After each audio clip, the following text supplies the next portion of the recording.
Hello दोस्तों, स्वागत है आप सभी का आई टू स्टडी टीम पर। दोस्तों इस वीडियो में हम देखने वाले हैं ओलंपियाड प्रश्न बैंक 2023-24 माध्यमिक स्तर हिंदी का कक्षा 6वीं का इम्पोर्टेंट क्वेश्चन देखने वाले हैं। दोस्तों बहुत ही इम्पोर्टेंट क्वेश्चंस हैं, ओलंपियाड प्रश्न बैंक के हैं, जो कि बहुत ही महत्वपूर्ण क्वेश्चन है, जो कि आपके पेपर की दृष्टि से आपको पेपर में देखने को मिलेंगे। तो चलिए स्टार्ट करते हैं। इससे पहले हम 180 के क्वेश्चन कर चुके हैं ऑलरेडी। इसका पार्ट 4 है ये। इससे पहले 1, 2, 3 ऑलरेडी हमने इसके 3 पार्ट डाल चुके हैं। अगर आपने वो क्वेश्चन नहीं देखे तो आप एक बार जरूर देख लें, बहुत ही इंपॉर्टेंट क्वेश्चन है। अगर आप वीडियो मात्र देख लेते हैं तो आपको पूरे क्वेश्चन पेपर में बनने वाले हैं, क्योंकि आपका एक भी क्वेश्चन आप छोड़कर नहीं आओगे, क्योंकि मैंने आपको पूरे कंप्लीट क्वेश्चन करवाए। इसमें हमने 180 प्लस क्वेश्चन हम ऑलरेडी देख चुके हैं इसके, और बाकी क्वेश्चन हम इसमें देखेंगे। बहुत ही इंपॉर्टेंट क्वेश्चन है, मैं आपको एक एक एक्सप्लेन करके बताऊंगी पूरा क्वेश्चन। अगर आपने इससे पहले इसके पार्ट 3 नहीं देखे, मतलब 1 और 2 और 3 नहीं देखे, तो उन्हें एक बार आप जरूर देख लें। आपको वीडियो की लिंक प्लेलिस्ट में मिल जाएगी, आप यहाँ पे देख सकते हैं।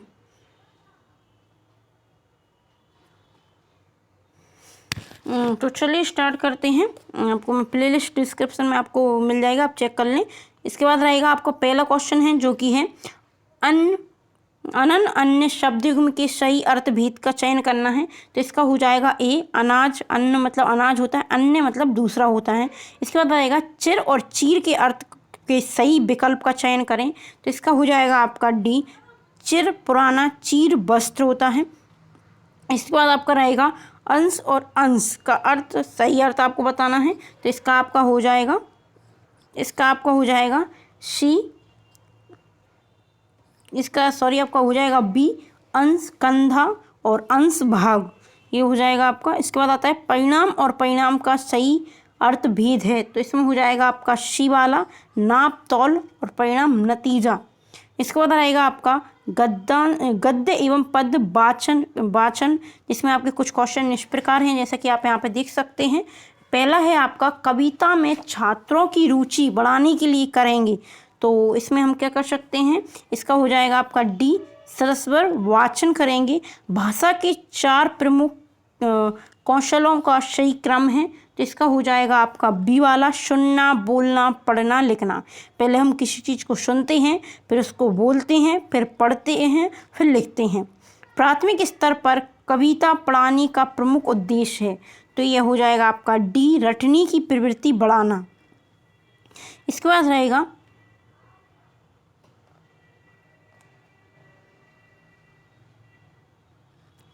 कविता हाव भाव में प्रकट होती है जब, डी हो जाएगा ब्राह्म चिन्ह लगाकर पढ़ने से।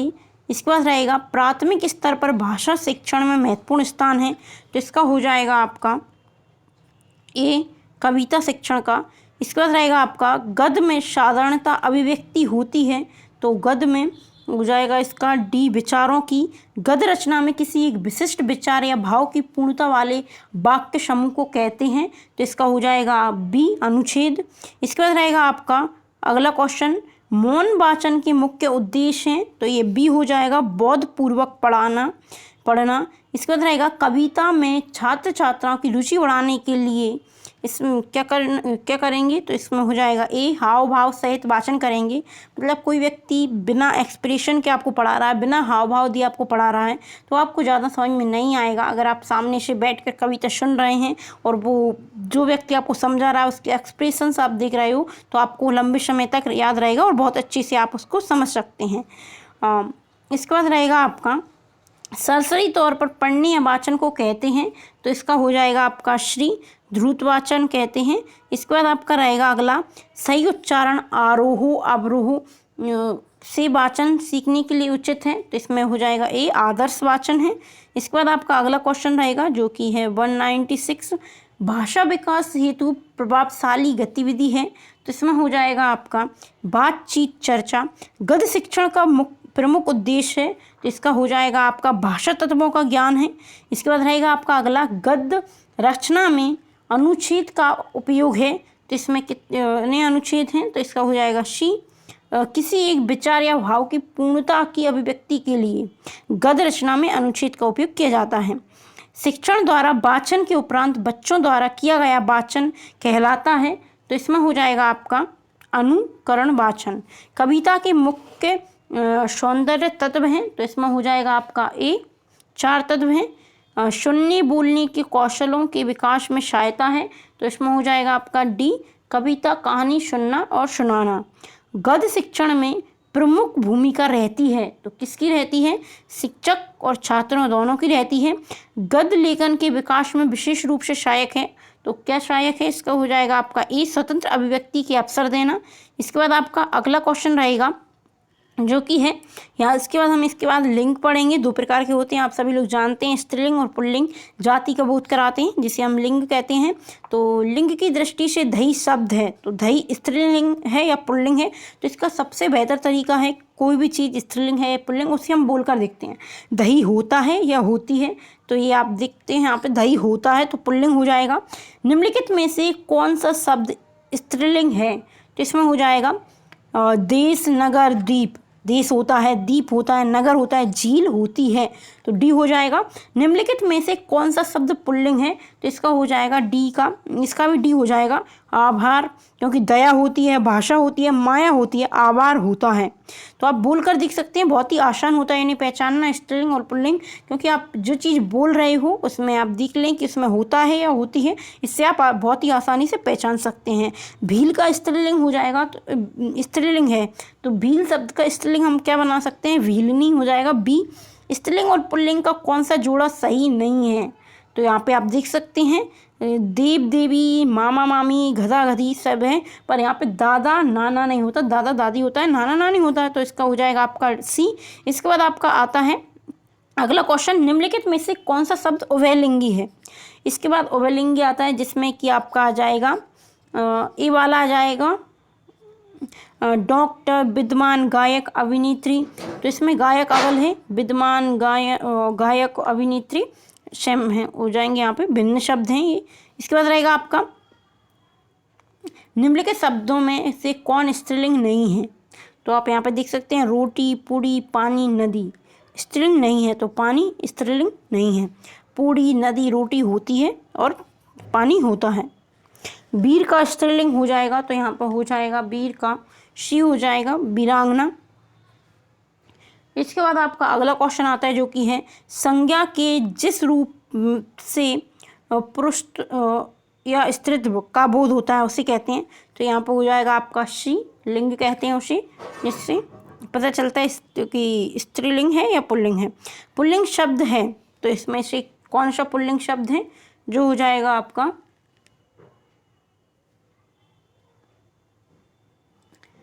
डी हो जाएगा यहाँ पे आपका पौधा। हवा, कोयल, पुस्तक होती है, पौधा होता है, तो यहाँ पे आप देख सकते हैं इस प्रकार।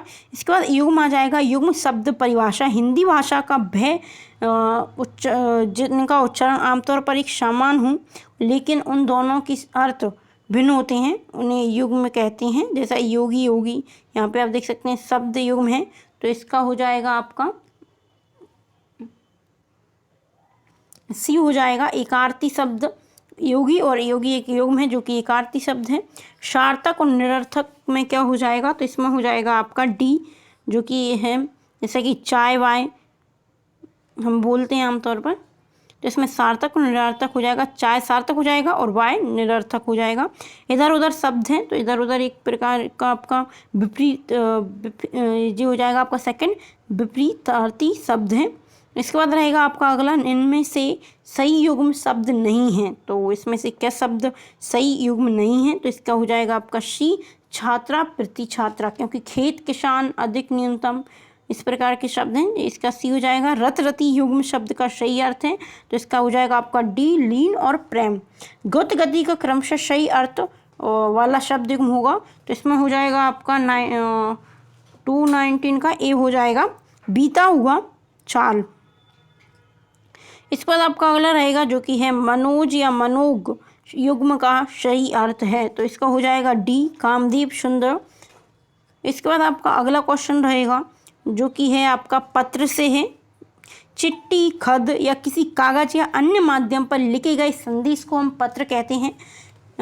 इसके बाद रहेगा अनौपचारिक पत्रों में संबोधन लिखा जाता है। अनौपचारिक पत्र लिखते हैं हम उसमें, तो उसमें संबोधन क्या लिखा जाता है, तो उसमें अभिवादन लिखा जाता है। इसके बाद रहेगा आपका गुरुजी को प्रार्थना पत्र लिखो। आत्मनिवेदन में विद्यार्थी लिखते हैं, तो विद्यार्थी क्या लिखते हैं, आपका या आज्ञाकारी शिष्य।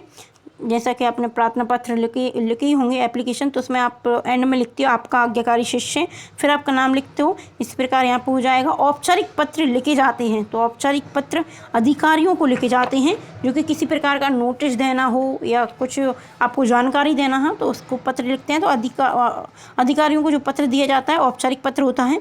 इसके बाद रहेगा दुकानदारों, व्यवसायों, प्रकाशकों को लिखे जाते हैं, तो वो पत्र में क्या लिखा जाता है, तो इसका हो जाएगा आपका सी, जो कि है व्यावसायिक पत्र होते हैं। इसके बाद रहेगा आपका अगला, पत्र कितने प्रकार के होते हैं, तो पत्र होते हैं, पत्र 2 प्रकार के होते हैं, औपचारिक अनौपचारिक। पत्र में अपने से छोटे को क्या संबोधन किया जाता है, अगर हम किसी अपने छोटे बहन या भाई को पत्र लिख रहे हैं तो उसमें हम क्या संबोधन करेंगे, तो इसमें हो जाएगा चिरंजीव कर सकते हैं हम यहाँ पे, महाशय हम अपने गुरुजनों को कर सकते हैं, मान्यवर हम अपने बड़ों को कर सकते हैं, वधूवर भी हम अपने बड़ों को करते हैं, तो ये इसमें हो जाएगा चिरंजीव। इसके बाद रहेगा भावों की प्रधानता किस पत्र में होती है, जिसमें हम अपने भाव व्यक्त करते हैं, तो इसमें हो जाएगा आपका अनौपचारिक पत्र में, क्योंकि औपचारिक पत्र तो अधिकारियों को लिखे जाते हैं, अनौपचारिक पत्र जो अपने किसी सगे संबंधी को लिखे जाते हैं, तो उसमें हम भावों को की प्रधानता पर ध्यान देते हैं। पत्र में पुत्र के लिए उपयुक्त अभिवादन क्या है, अगर हम अपने पुत्र को पत्र लिख रहे हैं तो उसमें हम क्या लिखेंगे, तो उसका हो जाएगा सी, शुभाशीष, क्योंकि आशीर्वाद देंगे उसे। इसके बाद रहेगा कार्यकालीन पत्रों की भाषा होती है, तो कार्यकालीन पत्रों की भाषा कैसी होती है, तो इसका हो जाएगा आपका बी, जो कि औपचारिक भाषा ही होती है। इसके बाद रहेगा शासकीय पत्र की विषय वस्तु में कौन सा घटक नहीं होता, तो इसका हो जाएगा आपका बी, अभिवादन नहीं होता। निपात हो जाएगा। इसके बाद हम अगला टॉपिक पढ़ेंगे जो कि है निपात। ऐसे अव्यय शब्द जो किसी शब्द के बाद लगकर उसके अर्थ को बल प्रदान करते हैं उसे निपात कहते हैं। यहाँ पे आप समझ सकते हैं निपात शब्द का अर्थ जो ऐसे अव्यय हैं जिनके शब्द के बाद लगाकर उनका अर्थ में बल देते हैं, मतलब उसका अर्थ चेंज कर देते हैं, उस शब्द के कारण उसका अर्थ महत्वपूर्ण होता है, तो उसे निपात कहेंगे हम। जो अव्यय वाक्य में किसी शब्द के उपरांत जुड़कर उसके अर्थ में विशेष बल प्रदान करते हैं तो उसे कहेंगे निपात कहेंगे। मैंने आपको यहाँ पे अभी डेफिनेशन बताई थी इसकी। इसके बाद रहेगा आपका तुलनात्मक निपात क्या है, तो तुलनात्मक निपात क्या होगा, तो इसका हो जाएगा आपका डी, शाह, जिससे हम तुलना करते हैं तो वो हो जाएगा शाह यहाँ पे। इसके बाद रहेगा भय पड़ाता तो है, वाक्य में निपात है, तो इसमें हो जाएगा आपका शी, तो हो जाएगा।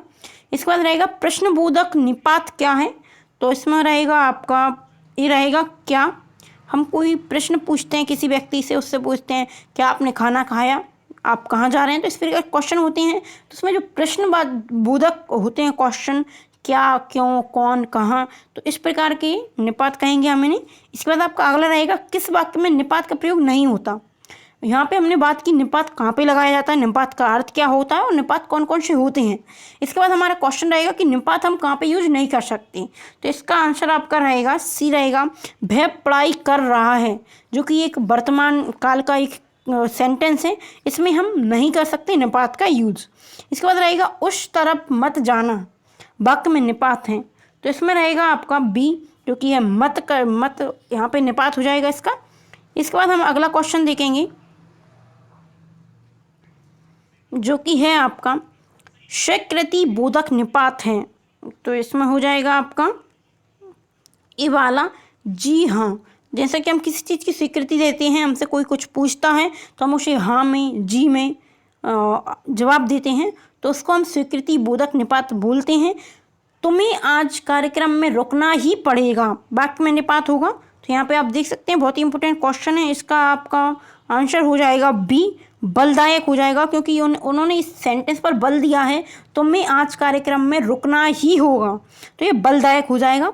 अगर इसका सकारात्मक देखते हम तो जिसमें नहीं का प्रयोग नहीं होता तो सकारात्मक हो जाता, निषेधात्मक होता, इसके बाद अवधारण बोधक होता जिसमें किसी चीज़ की बात की जाती। तो यहाँ पे बल दिया गया है, इस चीज़ पर जोर दिया गया है कि तुम्हें आज कार्यक्रम में रुकना ही पड़ेगा। इसके बाद हम अगला क्वेश्चन देखते हैं। जैसा कि आपका अगला क्वेश्चन है, कैसा चांद सुंदर चेहरा है, वाक्य में उचित निपात क्या होगा? तो इसका निपात हम देखेंगे, इसका हो जाएगा शाह। कैसा चांद सा सुंदर चेहरा है, तो इसका तुलना की जा रही है, तो इसका बी हो जाएगा। यहाँ पे आपका शाह का प्रयोग होगा। सीमा ने कल काम नहीं किया था, वाक्य में उचित निपात का चयन करें, तो इसमें हो जाएगा आपका सीमा ने कल कार्य नहीं किया था, तो भी हो जाएगा। सीमा ने कल भी काम नहीं किया था, मतलब इससे पहले भी उसने काम नहीं किया था, पर उसने कल पर जोर दिया है, कल भी उसने काम नहीं किया था, तो यहाँ पे भी शब्द है वो निपात के रूप में कार्य करेगा। दोस्तों इसके बाद हमारा अगला क्वेश्चन आता है, जो कि आपका 24वां टॉपिक है। इससे पहले हम इसके 23 टॉपिक कंप्लीट कर चुके हैं हिंदी के। अगला टॉपिक हम देखेंगे तत्सम और तद्भव। यहाँ पे आप देख सकते हैं तत्सम तद्भव होता क्या है, तो इसकी डेफिनेशन हम देखेंगे। संस्कृत भाषा के वे शब्द जिन्हें हिंदी भाषा में ज्यों का त्यों ले लिया जाता है उन्हें तत्सम कहते हैं। हम तत्सम तद्भव आपने सुना ही होगा, देशज विदेशज, तो ये शब्द होते क्या हैं और इनमें अंतर क्या होता है आज हम देखने वाले हैं। तो आपको इन क्वेश्चंस में जो कि तत्सम तद्भव से होते हैं बिल्कुल भी परेशानी नहीं आएगी। क्वेश्चन आपके किस प्रकार बनते हैं, तो आप देख सकते हैं यहाँ पे तद्भव शब्द है, आपको 3 से 4 शब्द दिए जाएंगे option A B C D करके, और उनमें से आपको बोल देंगे तीसरा शब्द बताइए, विदेशज बताइए। तत्सम और तद्भव शब्द आपसे पूछे जाते हैं। तो तत्सम शब्द वो होते हैं जो संस्कृत भाषा के होते हैं और उन्हें हिंदी में ज्यों का त्यों मतलब बिना परिवर्तन की ऐसा कैसा रख दिया जाता है, उसे हम तत्सम कहते हैं। और रही बात तत्सम की, तो संस्कृत भाषा के ऐसे शब्द जिन्हें परिवर्तित करके मतलब उनमें थोड़ा बहुत परिवर्तन करके उन्हें हिंदी में लाया जाता है, उसे हम तद्भव कहते हैं। और देशज शब्द वे शब्द जो प्रायः क्षेत्रीय भाषा में प्रयुक्त होते हैं, जैसा कि लोटा थाली हम बोलते हैं, जो कि एक क्षेत्रीय भाषा के शब्द हैं, तो उन्हें उनकी उत्पत्ति जो कि किसी गांव से हुई है, किसी कस्बे से हुई है, तो उसे हम देशज कहते हैं, जो अपने देश में पनपे हैं, जो अपने देश से जुड़े हैं। विदेशज शब्द वो होंगे जो विदेशों से आए हैं, ऐसे इंजीनियर, इंस्पेक्टर, इस प्रकार के शब्द जो कि इंग्लिश के हैं, तो विदेशों से लिए गए हैं, तो उन्हें विदेशी शब्द कहते हैं, या हम इन्हें आगत भी कह सकते हैं, विदेशज या आगत शब्द। इसके बाद चलिए इसके क्वेश्चंस कर लेते हैं, जिससे आपको पता चलेगा पेपर में किस प्रकार से पूछा जाएगा।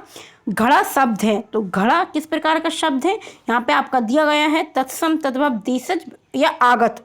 यहाँ पे आप ध्यान रखें विदेशज को आगत भी यहाँ पे बोला गया है, यहाँ पे विदेशज भी आ सकता था, तो इसका हो जाएगा आपका आंसर बी रहेगा, क्योंकि ये तद्भव शब्द है। पत्र का अर्थ होता है, तो पत्र का अर्थ होता है पत्ता। इसके बाद आपका अगला रहेगा जो कि है वकील शब्द है, तो वकील किस प्रकार का शब्द है, वकील एक विदेशज शब्द है दोस्तों, ये देसी शब्द नहीं है। इसमें से तत्सम शब्द आपको बताना है सूरज, किसान, पत्र और आग, तत्सम बताना है आपको, तो इसमें हो जाएगा आपका शी हो जाएगा, पत्र एक तत्सम शब्द है। उज्ज्वल का तद्भव रूप है, मैंने आपको वर्तनी पढ़ाई थी जिसमें मैंने शुद्ध अशुद्ध बताए थे, तो आप यहाँ पे देख सकते हैं उज्ज्वल किस प्रकार से लिखा जाता है, मैंने आपको इसी पर जोर देते हुए बताया था कि उज्ज्वल में दोनों जा आधे आधे बनते हैं। यहाँ पे आप देख सकते हैं आपने वर्तनी की हम क्वेश्चन कर चुके हैं। अगर आपने इससे पहले इसकी पार्ट 1, 2 और 3 नहीं देखी, इससे पहले मैं इसके पार्ट 3 डाल चुकी हूँ, इसके 3 वीडियो ऑलरेडी मैं बना चुकी हूँ जिसमें हमने कंप्लीट हिंदी करी है।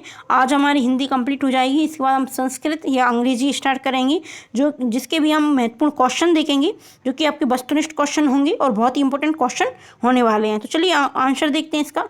उज्ज्वल का तद्भव शब्द रूप है, तो जो उज्ज्वल शब्द है उसका तद्भव क्या होगा, इस प्रकार से भी क्वेश्चन आते हैं, तो इसका हो जाएगा बी उजाला। इसके बाद अगला क्वेश्चन रहेगा आज शब्द का तत्सम होगा, जो आज शब्द है उसका तत्सम क्या होगा, अग हो जाएगा, इसका सी हो जाएगा आंसर। इसके बाद आपका अगला रहेगा इसमें से तद्भव शब्द है, तो इसमें से कौन सा तद्भव हो जाएगा आपका, ये हो जाएगा हाथ एक तद्भव शब्द है। इसके बाद रहेगा इसमें से तत्सम शब्द नहीं है, तो इसमें से कौन सा तत्सम नहीं होगा, तो इसका हो जाएगा आपका बी वाला हो जाएगा, दूध एक तत्सम शब्द नहीं है। अग्नि, प्राता, आम्र, ये एक तत्सम शब्द है जो कि आपको संस्कृत जैसे भी लग रहे होंगे। तत्सम रूप है, तो तत्सम किसका रूप है, तो यहाँ पे आप देख सकते हैं बी हो जाएगा पक्ष। इसके बाद रहेगा तद्भव शब्द है, तद्भव एक प्रकार का शब्द है, तो इसमें हो जाएगा हाथी। इसके बाद आपके कुछ क्वेश्चंस यहाँ पे दिए गए हैं, आप देख सकते हैं। इनका आंसर आप मुझे कमेंट करके बताएं। कुछ क्वेश्चन हैं, 4 से 5 क्वेश्चन मैंने तत्व के यहाँ पे छोड़ रखे हैं। इसके बाद आप अगला क्वेश्चन देख सकते हैं, जो कि अगला टॉपिक हमारा रहेगा विकारी अविकारी शब्द होते हैं, रस, अलंकार, प्रत्यय, उपसर्ग, जो कि कुछ टॉपिक हैं। इनके क्वेश्चन भी हम बहुत जल्द करेंगे। आप देख सकते हैं इसके क्वेश्चन से मैं इनके आंसर्स भी आपको बताऊँगी। तो चलिए मिलते हैं अगली वीडियो में। और दोस्तों वीडियो को आप ज़्यादा से ज़्यादा शेयर करें, बहुत ही इंपॉर्टेंट वीडियो है ये। क्वेश्चन जो कि आपको पेपर में देखने को मिलते हैं, अगर आपने इसके प्रीवियस ईयर के पेपर, पुराने साल के पेपर आपने अगर इनके देखे हैं तो आप देख सकते हो कितने क्वेश्चन आपको यहीं से देखने को मिलेंगी। तो आप अच्छे से इन क्वेश्चंस को करें। अगर आप वीडियो अकेले देख लेते हैं, वीडियो मात्र से आपके बहुत सारे क्वेश्चन कंप्लीट हो जाएंगे। और अब कुछ हम इसके अलंकार, छंद, रस, कुछ टॉपिक हैं जो कि बहुत ही महत्वपूर्ण हैं। तो उन टॉपिक को भी आपको मैं बहुत ही जल्द अगली वीडियो में लाने का प्रयास करूंगी। तो चलिए मिलते हैं अगली वीडियो में। वीडियो को ज़्यादा से ज़्यादा शेयर जरूर करें। अगर आपने वीडियो को लाइक ही नहीं किया तो वीडियो को लाइक कर दें। और इसके पहले की पार्ट वीडियो 3 जो वीडियो मैं ऑलरेडी डाल चुकी हूँ, उसकी आपको लिंक डिस्क्रिप्शन में मिल जाएगी। तो चलिए मिलते हैं अगली वीडियो में। धन्यवाद।